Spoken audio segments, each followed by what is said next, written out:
जय श्री राम दोस्तों। मैं हूं पंडित मनोज और यह है रामचरितमानस। मतलब इससे आपका चरित्र शुद्ध और राम जी की तरह हो जाएगा। तो आज मैं इसे शुरू करने जा रहा हूं। ये गोस्वामी तुलसीदास जी द्वारा रचित है।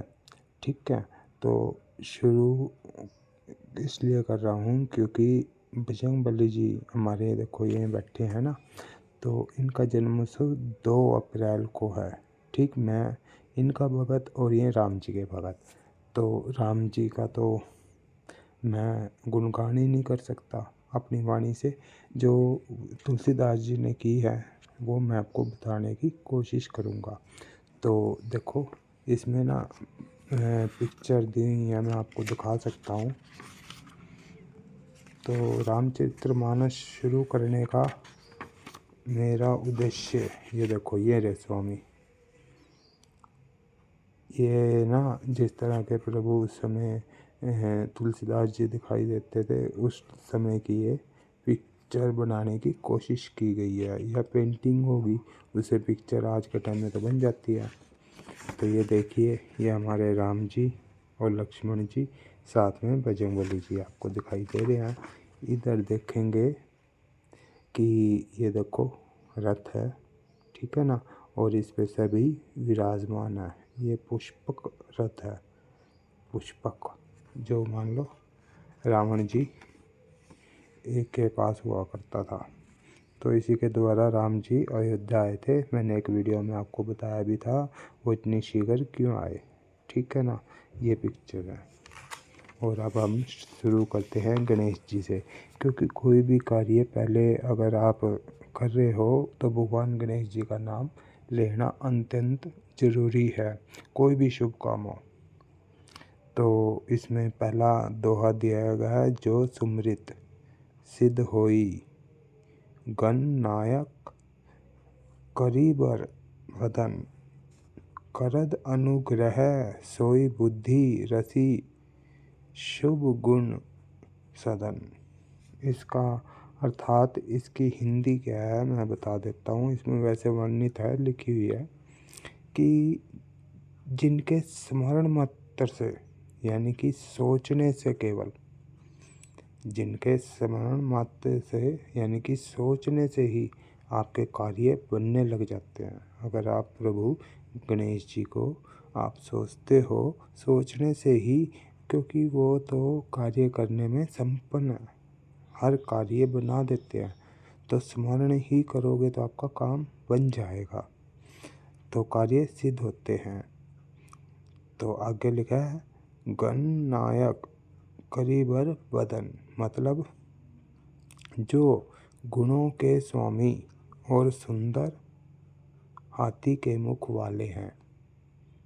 देखो प्रभु ने उनकी पूरी लिखी हुई है, करहु अनुग्रह सोई बुद्धि रसी, मतलब वे ही बुद्धि, मतलब बुद्धि के राशि और शुभ गुणों के धाम, अर्थात गणेश जी मुझ पर कृपा करें, क्योंकि मैं राम जी के चरित्र का वर्णन करने जा रहा हूँ। तो वो ही बुद्धि देंगे गणेश जी, और वो ही जो मेरी भाषा है वो आप लोगों को समझ में आए। मेरा तो यही कार्य है जिसका मैं स्मरण कर रहा हूँ इस टाइम। मुख होई बचाल पंगु चढ़त गिरिवर गहन, जो उनकी ना आरती में आता है गणेश जी का, तो वही बताया गया है इसमें।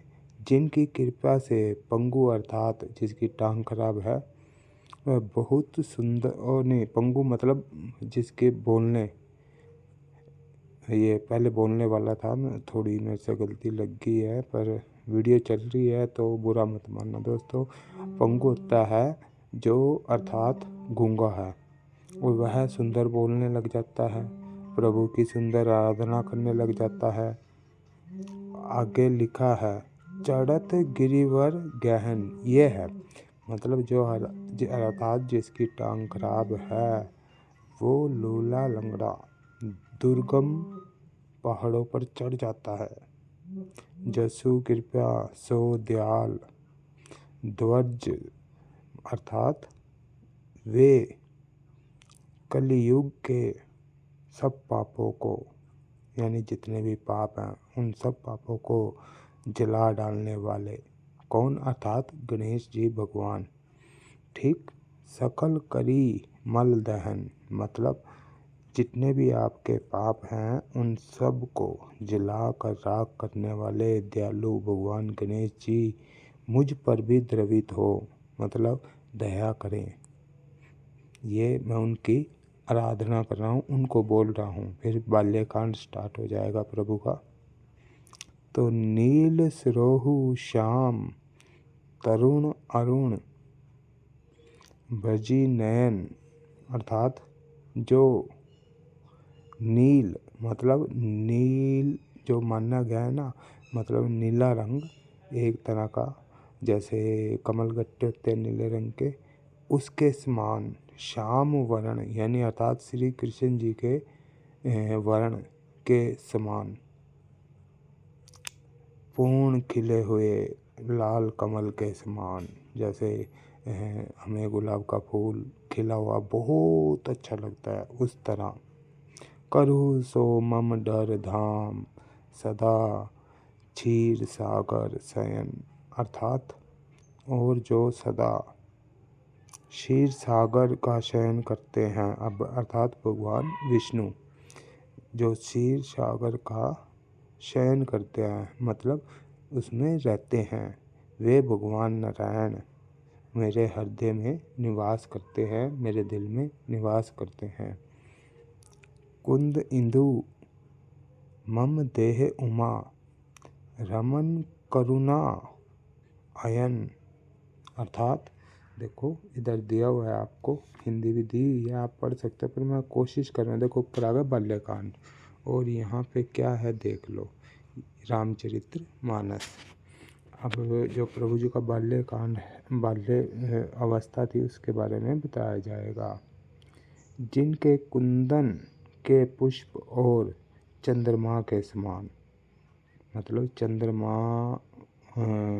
बिल्कुल सफ़ेद दूध के समान है, जो इतने सुंदर शरीर वाले जो पार्वती जी के प्रीतम और दया के धाम है। अर्थात आप समझ गए कौन से भगवान की बात है। जिनके दोनों पर स्नेह है यानी नारायण जी का और भगवान शिव का।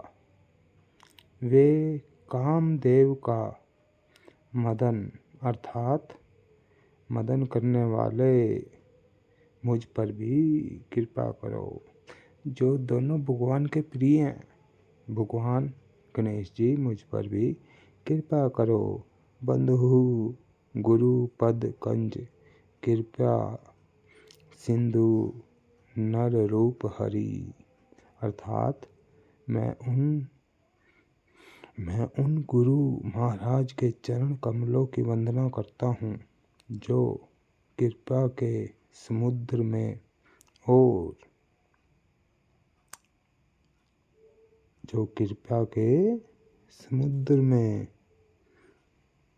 कृपा के समुद्र में मतलब जिनकी इतने समुद्र के समान कृपा है, उसमें से भी एक आधी बूंद मुझे मिल जाए तो मेरा जीवन क्या सार्थक हो जाए।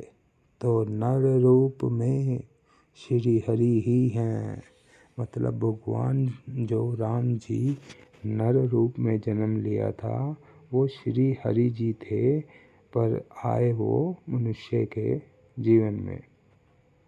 आगे चलते हैं। मोह माया तम पुंज जासु वचन रवि कर निरह कर मतलब अर्थात मतलब भी बोल देता हूँ और अर्थात भी। जिनके वचन मोह माया रूपी को यानी मोह माया। मोह क्या होता है? मोह मतलब हमें पैसे से भी मोह होता है, अपने माता पिता से भी मोह होता है, अपने सदस्यों से भी मोह होता है, तो उसको बोलते हैं मोह। महामोह मतलब जो बहुत बड़ा मोह है, वो रूपी घने अंधकार के नाश, अर्थात उसका वो जो मान लो आपको बहुत बहुत तगड़े वाला मोह है, उस अंधकार से भी आपको निकाल ले आते हैं। उस मोह का भी नाश करके वो सूर्य के समान, यानी सूर्य के समान, सूर्य ही हर अंधकार का नाश करता है, आपको पता ही है। हर सुबह जो आती है वो रात के बाद आती है, यानी अंधकार के बाद आती है। ऐसे ही जो इस संसार में आपके बंधन बंधे हुए हैं मोह माया के, उनसे निकाल लाते हैं। मैंने आपको बताया है। सुकीर्ति शंभु तन विमल विभूति, मंगल मोद प्रस्तुति, अर्थात वह रज यानी सुकीर्ति यानी पुण्यवान पुरुष। पुण्यवान पुरुष कौन होता है? जो हर एक का भला चाहता है, हर एक के बारे में अच्छा सोचता है, गरीबों की मदद करता है। वो रूपी शिवजी जी के शरीर पर सुशोभित निर्मल विभूति है। मतलब पुण्यवान पुरुष के रूप में जो शिवजी जी के शरीर पर सुशोभित है निर्मल विभूति। विभूति उसको बोलते हैं, जैसे मान लो आपका आचरण है, ठीक, और सुंदर कल्याण और आनंद की जननी है। अर्थात किनको कहा गया ये समझ गए, जननी है, मतलब जननी माता ही होती है। भगत के मन रूपी सुंदर दर्पण के मैल को दूर करने वाली और तिलक करने में गुणों के समूह को वश में करने वाली है। कौन? अर्थात ये माता की बात हो रही है। शिवजी जी के जो हैं, कौन है वो गंगा माता हैं, ठीक है। तो वो क्या करती हैं? वो अनुराग रूपी रस से परिपूर्ण होती हैं, और वो क्या करती हैं कि हमारे अंदर जितने भी दुर्गंध है उसको सुगंध में बदल देती हैं। जो विकार आए हैं उनको हर लेती है वो। तभी तो आप हरिद्वार जाते हो, माँ गंगा के पास ही तो जाते हो, ठीक है। श्री गुरु पद नख मणि गण ज्योति, अर्थात श्री गुरु जी महाराज के चरणों में, मतलब तुलसीदास जी के चरणों में, ठीक है, ज्योति मणियों के प्रकाश समान है। उनके जो चरण है ना तुलसीदास जी के, उन पे इतनी मणियाँ हीरे का जितना प्रकाश होता है ना, उससे भी ज़्यादा प्रकाश उनके चरण में है, जिसके स्मरण करते ही हृदय में दिव्य दृष्टि उत्पन्न हो जाती है। देखो, प्रभु का आप श्रवण मतलब सोचते हो दिमाग में, और सोचने मात्र से ही इतना हो जाता है। उसके बाद गुरुदेव है हमारे तुलसीदास जी, उनके भी सोचने मात्र से ऐसा हो जाता है। मतलब आप ऐसे समझो कि कोई तो मान लो सोना चांदी ये ले गए, खुश हो जाता है। और कई क्या करते हैं, इन महर्षियों के या प्रभु का भजन करते हैं, जो उनको उनके चरणों में ही इतना आनंद मिल जाता है जैसे उनको हीरे जवाहरात सब मिल गया हो। श्रवण मात्र से ही हृदय में दिव्य दृष्टि उत्पन्न हो जाती है। जो मान लो नित्य पाठ करते हैं ना, तो उनके हृदय में तो इतना ज्ञान आ जाता है, इतना प्रकाश हो जाता है कि वो क्या करते हैं, वो अज्ञान को दूर अज्ञान रूपी अंधेरे को दूर करके नाश करने वाले हैं। देखो, हम प्रभु का ध्यान करते हैं ना, तो हमारे में बहुत से विकार होते हैं, वो विकार अपने आप ही ख़त्म हो जाते हैं और आपको आनंदमय लगने लग जाता है। आप वो सब द्वेष, लड़ाई झगड़े अपने दोस्तों से जो करते हो, वो आपके हृदय से बिल्कुल ही साफ हो जाते हैं। उसके बड़े भाग्य हैं, मतलब कि आपका बड़ा भाग्य है जो आप प्रभु का स्मरण करते हो, प्रभु का ध्यान करते हो, प्रभु का नाम स्मरण करते हो, नाम जाप करते हो। तो आपको तो ज़रूरत ही नहीं है, ये काम तो फिर प्रभु को हो जाता है कि आपके हृदय में वो इतना प्रकाश कर दें, कितने ज्वारात खट्टे भी पड़े हों, उतना प्रकाश ना हो जितना आपके हृदय में प्रकाश हो जाता है। और वो जो आपकी हीन भावना होती है, मान लो जलन होती है, जो जलते हो आप लोगों से, वो सब कुछ ख़त्म हो जाता है बिल्कुल। आपके मन में ऐसा कुछ भी नहीं रहता। ठीक, तो आगे चलते हैं। अगला पैरा है, उधर ही विमल विलोचन। देखो, मैं आपको बता रहा हूँ दोस्तों, आप त्रुटियाँ थोड़ी बहुत हो जाती हैं, मुझे माफ़ कर देना, गलतियाँ हो जाती हैं, माफ़ कर देना, ठीक है ना। विलोचन ही के मिट ही दोष दुख भव रजनी के, अर्थात उसके हृदय में आते ही हृदय के निर्मल नेत्र खुल जाते हैं। ठीक, प्रभु के हृदय में आते ही आपके जो निर्मल, मतलब बहुत ही स्वच्छ साफ नेत्र खुल जाते हैं, हृदय के खुल जाते हैं। ये नहीं कि मान लो आपके शरीर के नेत्र की बात कर रहा हूँ मैं, ज्ञान की बात कर रहा हूँ दोस्तों। ज्ञान के नेत्र आपके खुल जाते हैं और संसार रूपी रात्रि के दोष दुख मिट जाते हैं। मान लो जो आपको पिछले दिन आपको पूरा दिन आप दुखी रहे, आप सोचते रहे अब क्या होगा, आगे क्या करना है क्या ना करना है, ये सारा कुछ ख़त्म हो जाता है दोस्तों। और आपको अच्छा महसूस होता है। एवं रामचरित्र रूपी मणि, राम जी के चरित्र की रूपी मणि यानी कि हीरे जवाहरात और मणक्के, मतलब हीरे जवाहरात की बात की गई है, वो आपको गुप्त पता ही है आपको, मतलब किसी को न पता चले जो उसको गुप्त कहते हैं। और प्रगट जहाँ जो जिस खान में है सब दिखाई पड़ने लग जाते हैं।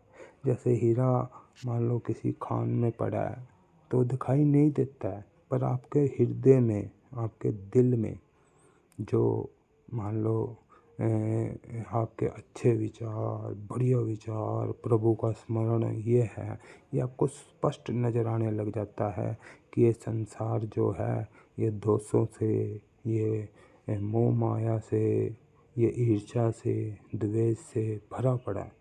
ठीक, तो जब आप रामचरितमानस का बाल कांड करते हो ना, तो वहाँ से आपको पता लगता है कि असल में हमारा जीवन इस पृथ्वी पे दिया गया है, किस कारण दिया गया है। ये इस कारण तो हमें नहीं मिला है कि आए और अपना परिवार का किया, ठीक है ना, ये अच्छी बात है, परिवार को चलाना कोई गलत बात नहीं है, अच्छी बात है। पर प्रभु का भी स्मरण टाइम टाइम से आपको करना चाहिए, काम भी करो और प्रभु का स्मरण भी करो। ईर्ष्या द्वेष किसी से ना करो, मतलब जो जलन होती है, द्वेष होता है, मोह होता है, पैसा पैसा लगे रहते हो, तो अगर आप प्रभु रूपी पैसा प्राप्त कर लोगे ना, तो ये पैसा आपको मतलब दिल ही नहीं करेगा भाई मुझे इस संसार रूपी पैसे की भी ज़रूरत है। क्योंकि प्रभु रूपी जब ज्ञान मिल जाता है ना, तो इन सब से ना आपको बल्कि कष्ट होता है, दुख होता है कि मैं अब तक किस चक्कर में पड़ा रहा। जब ज्ञान के आपके नेत्र खुल जाते हैं ना, तो तब आपको समझ में आती है। जथा सुजन अंजी दुर्ग साधक सिद्ध सुजान, अर्थात जैसे सदाजनक नेत्रों में लगातार साधक लगातार जो साधना करते हैं, मतलब प्रभु की भजन और सिद्धियां प्राप्त करते हैं ना, तो लगातार तो उनका क्या होता है कि सिद्ध और सुजान पर्वतों, वनों और पृथ्वी के अंदर जो कौतुक से बहुत सी खाने देखते हैं, अर्थात आप वो भी देख सकते हैं जो आपने अब तक देखा ही नहीं अपने ज्ञान के प्रकाश से। कहने का मतलब ये है, आप अपने ज्ञान के प्रकाश से इतनी चीज़ें एक जगह पे ही बैठ के देख सकते हो। अगर आपको प्रभु का स्मरण है, प्रभु का ध्यान है, तो प्रभु के नाम मात्र से ही इतनी शक्तियाँ महसूस होने लग जाती हैं आपको कि मतलब जो पृथ्वी के बहुत नीचे पड़े हैं वो भी देख सकते हो आप। कोई मुश्किल काम नहीं है। पहले जो ऋषि लोग थे वो साधना करते थे, वो जाप किया करते थे, ठीक है ना। कि कईयों ने भाइयों ने, मान लो साधु भाइयों ने आते हैं, वो अपना वीडियो का टेलीकास्ट ब्रॉडकास्ट करते हैं और कहते हैं हमारे पास ये है वो है। पर ये तो नहीं कि कई ये लोग सोचते हैं कि हमें भी साधना करनी है, हमें भी इन्हीं की तरह शक्तियाँ प्राप्त करनी है। अरे बहुत कुछ छोड़ना पड़ता है, बहुत कुछ आपको बलिदान देना पड़ता है। जब आप इन सब से खाली हो जाते हो, केवल प्रभु ही आपके लिए होते हैं। एक जैसे मैं उदाहरण देता हूँ एक छोटा सा, कि देखो रामचरितमानस मैंने एक तेज किया, आज बालकांड स्टार्ट कर दिया। तो जैसे एक कुत्ता है, आप उसको रोटी दो, वो रोटी खाएगा, जितने उसकी पेट में आएगी उतनी वो खा लेगा, बाकी छोड़ के चला जाएगा। ये नहीं कि हम इंसानों की तरह वो क्या करेगा कि उस रोटी को संभाल के रखेगा, भाई मेरे को कल भी खानी है। नहीं नहीं नहीं, वो पशु पक्षी कभी ऐसा काम नहीं करते कि मान लो जमा करना शुरू कर देते हैं। कभी देखा आपने? नहीं ना। जैसे शेर है, शेर भी एक मांसाहारी प्राणी है, पर वो भी शिकार करता है, ठीक। वो भी ये नहीं सोचता। हर एक, जैसे कुत्ता है या बिल्ली है या छोटे छोटे हमारे घरों में जो रहते हैं चूहे हैं, ये भी कभी ये नहीं सोचते कि भाई ये पड़ा इतना सारा मैं इकट्ठा कर लूँ, जमा कर लूँ, ठीक है ना, बाद में खाने के काम आएगा। हाँ, चींटियाँ ज़रूर थोड़ा बहुत जमा करती हैं क्योंकि उनकी संख्या बहुत ज़्यादा होती है, ठीक है ना, तो वो कर लेती हैं थोड़ा बहुत। पर कभी भी आपको चींटियाँ दिखे ना, आप क्या करो, आटे में थोड़ी खांड मिलाओ और उन पे डाल दो, ठीक है ना। ये एक भंडारा हो जाता है। जैसे आप मान लो भंडारा करते हैं ना, मंदिर में लोगों को खिलाते हो, ऐसे ही अगर आप चींटियों को भंडारा करो ना, तो बड़ा पवित्र और सबसे पहले लगने वाला भंडारा यही है दोस्तों। मेरा तो फ़र्ज़ आप लोगों को बताना, करो या ना करो आपकी मर्जी है। रामचरितमानस मैंने इसीलिए उठाया है, मैं कोशिश करूँगा दोस्तों कि डेली मैं रामचरितमानस आपको सुनाऊँ 1 तारीख तक। 2 तारीख को बालाजी का जन्मोत्सव है, फिर वो मनाएंगे। मैंने पहले भी बताया था आपको, ऑन हाईवे कोशिश करेंगे मनाने की अपने सिख भाइयों की तरह, ताकि जो हमारे बालाजी का प्रसाद है ना, वो दूर दूर तक जाए। हाईवे पे क्या होता है कि मान लो चंडीगढ़ से आ रहा बंदा, ठीक, वो प्रसाद ले गया प्रभु का, तो उसमें जिनकी किस्मत में लिखा होगा उनको मिल जाएगा। और मंदिर में अगर हम करें, मंदिर में तो बस क्या होता है कि अपने आसपास के लोग ही होते हैं। तो मेरी इच्छा अब नहीं है मंदिर की। मेरी इच्छा है कि मैं हाईवे पे सिख भाइयों की तरह अपने बालाजी का बड़ा सा पोस्टर लगाऊं और उनको पहले अपना चाय चले, उसके साथ ब्रेड पकोड़े हो गए, बिस्कुट हो गए, रस हो गए, ठीक है, मतलब जैसे जो भी चीज़ें चाय के साथ चलती हैं। अब कोई दिल्ली से आ रहा है और चंडीगढ़ जा रहा है तो उसको भी प्रसाद मिलेगा ना। मेरी ये सोच है कि प्रसाद हमारे प्रभु का, बालाजी का दूर दूर तक जाए। इसलिए मैं 2 तारीख की तैयारी कर रहा हूँ कि अब की बार वो नहीं होगा जो पिछले साल हुआ। पिछले सालों से होता आ रहा है, मैं जो करता आ रहा हूँ वो नहीं होएगा, क्योंकि अज्ञानी लोग अज्ञान की बातें करते हैं तो मुझे अच्छा नहीं लगता। क्योंकि पैसा क्या है, आनी जानी चीज़ है, कोई लालच नहीं करना चाहिए इसका, ना मैं करता। तो दोस्तों यही मैं आपको कहना चाहता हूँ कि प्रभु, जो हमारे बालाजी प्रभु हैं, वो दिन भर अपने प्रभु के काम में व्यस्त रहते हैं हमेशा, और कुछ समय निकालते हैं। उस समय मुझे तो नहीं पता है, ज्ञानी हूँ मैं भी, पर समय जरूर निकालते हैं और देखते हैं कि कौन भगत राम जी के नाम से क्या कर रहा है, तो उसकी मदद भी करते हैं प्रभु। मदद होती है, आपको पता नहीं लगता, ठीक है ना। और जो कोई गलत काम कर रहा है उसके भगत के साथ, तो उसको दंड भी देते हैं। दंड मिलता है वो भी नहीं आपको पता लगता। क्यों? आप ये सोचते मेरी किस्मत में ही था ये सब कुछ तो मुझे मिल गया। ऐसा कुछ नहीं है। आप सिर्फ 2-3 महीने के अंदर देख लो आपने क्या किया है, आपने क्या क्या गलती की है, क्या क्या गलत काम करे हैं, उसकी सज़ा प्रभु आपको देते हैं, और 100% देते हैं। चेक कर लेना, मैं गारंटी देता हूँ इस बात की। अच्छे काम करो तो मतलब गलत हो जाए ना तो माफ़ी मांग लो प्रभु से, क्या दिक्कत है, वो तो प्रभु हैं, वो तो माफ़ कर देते हैं। हमारे तरह तुम्हारे की तरह नहीं है कि तूने ये किया था, तूने वो किया था, मैं ये कर दूंगा, मैं वो कर दूंगा, ऐसा कुछ नहीं।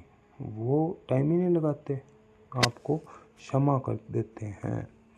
तो देखो मैं चेहरा आपको नहीं दिखाता, अपनी आवाज़ भेजता हूँ आपके पास, ठीक है। आगे से मैंने रामचरितमानस उठा लिया है, क्योंकि जो रास्ता पे आप जा रहे हो और वो गलत रास्ता है और आपको पता लग जाए तो गलत रास्ते पे चले जा रहा हूँ, फिर उतना ही वापस आना पड़ेगा आपको, ठीक है ना।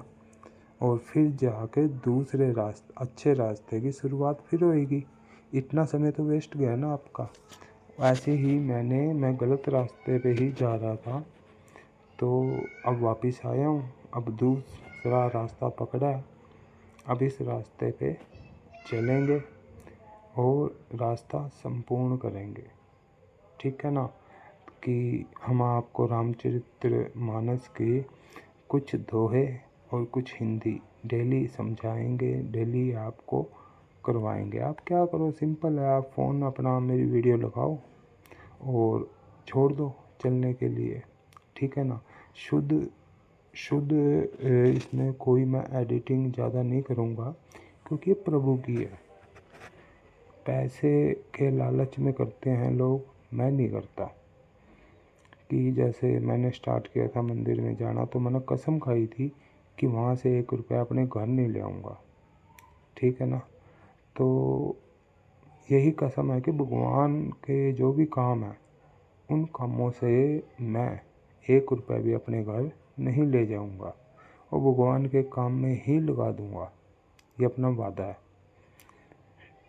हमें मेरे पास एक आते हैं वहाँ से 19 पर से साधु जी महाराज, बहुत अच्छे लगते हैं मुझे, क्योंकि उनकी वाणी निर्मल है, उनका सब कुछ निर्मल है, अच्छा है। इसीलिए उनके आने पे मुझे अच्छा ही महसूस होता है कि उन्होंने जब भी मेरी दुकान पे है ना, फ़र्ज़ मेरा बनता है चाय पानी का, पर कभी भी नहीं खर्च होने देते, सारा अपनी जेब से खर्च करते हैं वो। तो इस करके अच्छे नहीं लगते। ये बात नहीं है, खाने पीने की बात नहीं है, बात है उनके विचार कि उनके विचार बहुत अच्छे हैं, बहुत सुंदर हैं। 19 फरवरी में वो शिव मंदिर में है कि बस अपना लगा लो, दोस्ताना हो गया उनके साथ। प्रभु ने कब कहाँ आपकी ज़िंदगी में अच्छा इंसान भेजना है, कब बुरा भेजना है, वो प्रभु को पता है। अपनाना और उसके साथ रिश्ते को आगे बढ़ाना आपके हाथ में है। तो ठीक है दोस्तों, आज मंगलवार है, आज मेरा रामकोटी भी है। रामकोटी दिखा देनी थी, मैंने एक वीडियो बनाई थी। ये मेरा रामकोटी है, अब स्टार्ट करना है ये देखो। इस रामकोटी में मैं प्रभु का नाम, सीताराम और राम ये लिखना शुरू करता हूँ आज के दिन, ठीक है ना। तो ये रामकोटी भी करनी है मेरे को अभी, तो मैं यहीं पे आपसे आज्ञा चाहूँगा कि आप मेरी वीडियो को लाइक सब्सक्राइब करो या ना करो, फ़र्क नहीं पड़ता, ठीक, क्योंकि पैसे मुझे इससे चाहिए नहीं। कर दोगे तो जो पैसा आएगा वो अच्छी जगह ही लगेगा, यहाँ से जो भी आएगा उसको अपने जीवन में इस्तेमाल नहीं करूँगा, ये मेरी सोच है। तो जय श्री राम, जय श्री राम, जय श्री राम।